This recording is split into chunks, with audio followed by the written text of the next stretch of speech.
안녕하십니까. 상쾌한 항해과 원장 류광석입니다. 요즘 대장암의 발생률이 증가하고 있는데 이번 시간에는 대장암과 식생활 그리고 치질과의 연관성에 대해 말씀드리겠습니다. 항문 진료를 하다 보면 환자분들 중에 간혹 본인은 치질이라고 생각하고 오셨다가 진료를 받고 나서 대장암으로 진단받는 경우가 종종 있습니다. 그래서 항문 출혈이나 피가 섞인 변이 나왔을 때는 어디서 출혈된 것인지 전문의에게 진료를 받고 확인해 볼 필요가 있습니다. 최근 대장암이 급격하게 증가하고 있어 항문에서 나는 출혈을 단순히 치질이 원인이라고 혼자서 생각하는 것은 위험합니다. 치질이 암으로 되는 경우는 극히 드물지만 대장암으로 인한 출혈을 치질 때문이라고 대수롭지 않게 생각하는 동안 대장암이 진행되는 경우가 최근 늘어나고 있습니다. 치질 병력으로 치질 증상이 오래된 사람은 치질에 관한 지식이 풍부합니다. 증상의 모든 것을 치질 때문이라고 생각해 버리거나 아예 처음부터 치질에 의한 출혈이라고 믿어버리는 사람이 적지 않은 것 같습니다. 특히 직장은 항문과 직접 연결되어 있어 어디에서 출혈한 것인지 전문가가 아니면 판단하기 어렵습니다. 암이 잘 생기는 부위는 직장과 S상 결장으로 직장암이 대장암의 35%, S상 결장암이 30%로 대장암의 약 70%가 좌측의 대장에 생깁니다. 대장암은 국내 암 발생률의 4위를 차지하며 암 사망률은 3위로 발병률이 높고 생명에 치명적인 질환이라 할 수 있습니다. 대장암이 늘어나는 원인으로는 식생활의 서구화를 들 수 있는데 특히 고지방 식품과 저식이섬유 식품이 우리들 식사 메뉴의 대부분을 차지하고 있는 것입니다. 지방이 포함된 식품을 먹으면 간에서 만들어진 담즙이 소장으로 분비되고 담즙에 포함되는 담즙산이 지방을 지방산과 글리세린으로 분해하여 간에 저장합니다. 분비된 담즙의 약 80%는 소장에서 흡수되어 간으로 돌아가는데 남은 20%는 대장으로 흘러갑니다. 대장에는 담즙산을 분해하는 장내 세균이 살고 있어 담즙산을 분해하고 2차 담즙산을 만듭니다.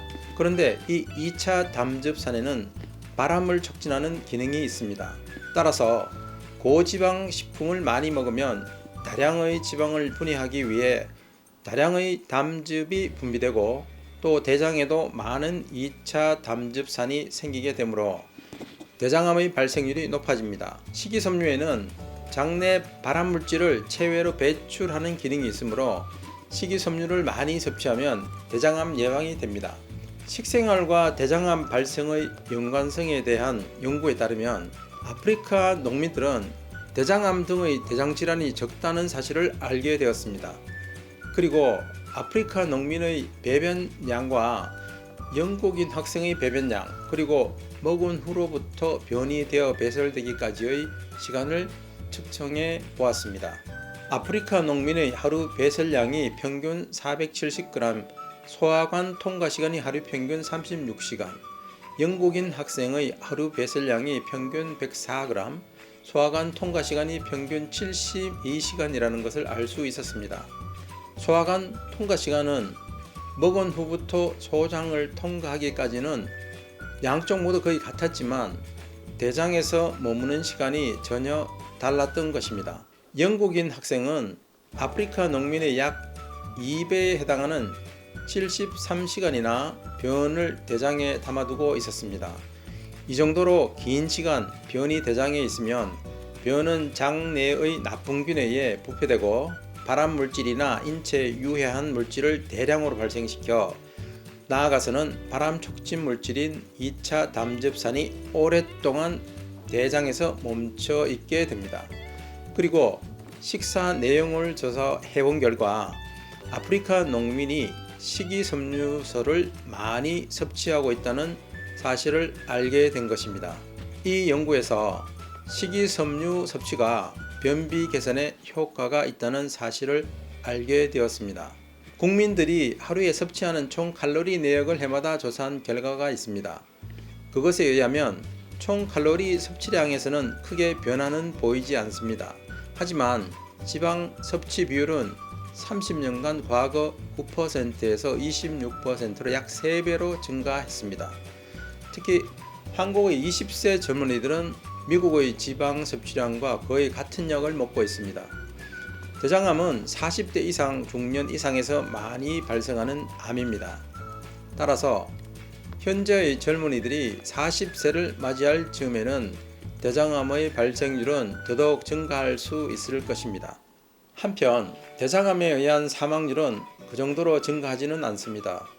이것은 대장암이 조기에 발견하면 치유될 확률이 높은 병이기 때문입니다. 장내 세균에는 음식물의 성분과 담즙산을 분해하여 발암물질을 만드는 나쁜 균과 콜레스테롤의 흡수를 막고 발암물질의 기능을 억제하는 좋은 균이 있습니다. 대장암 발생률이 낮은 핀란드의 한 지역에서는 유제품이나 고식이섬유소를 많이 먹고 있어 장내에 좋은 균인 비피더스균이 압도적으로 많다는 것이 확인되었습니다. 양식의 특징에는 고지방, 저식이섬유소 외에 고단백질이 있습니다. 고기나 생선 등에 풍부하게 포함되어 있는 단백질 성분의 하나인 트립토판은 장내 세균으로 분해되면 대사물인 인돌과 스카톨 등의 유해물질이 됩니다. 이 유해물질은 바로 배설되면 건강에 나쁜 영향이 없지만 변비로 인해 체내에 오래 정체되면 질소화합물이라는 발암물질로 변질되어 대장암뿐만 아니라 유방암이나 자궁암, 전립선암, 간암 등을 유발하게 됩니다.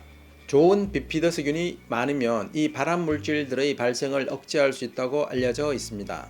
또 식이섬유소가 풍부하게 포함된 음식은 장내 비피더스균을 늘리고 대장암을 억제하는 기능이 있습니다. 대장암의 조기 발견을 방해하는 원인이 되는 것이 바로 치질입니다. 대장암과 치질에는 항문출혈과 혈변이라는 공통되는 증상이 있습니다.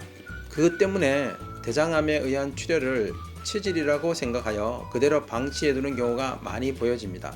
본원에서도 1000명 환자들을 정밀 검사해본 결과 40명에게 대장암이 발견되었습니다. 이것은 나는 치질이다 라고 생각하고 검사를 받은 사람들의 약 4%가 대장암이었다는 사실로 일반 대장암 진단 검진에서 보이는 숫자와 비교해보면 약 30배에 달하는 것입니다. 게다가 문제는 항문에서 출혈이 있다라며 진찰하러 온 환자들에게 진찰 후 치질이 있으면 의사가 대장암 검사를 생략해버리는 일이 있다는 것입니다.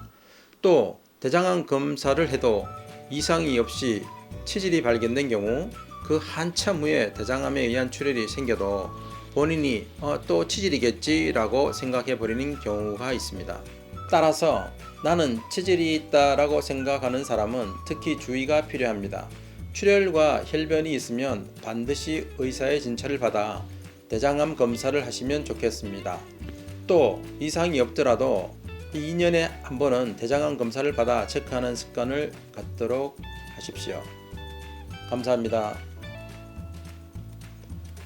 다음 시간에는 대장암의 검사법과 조기 발견법에 대해 말씀드리겠습니다.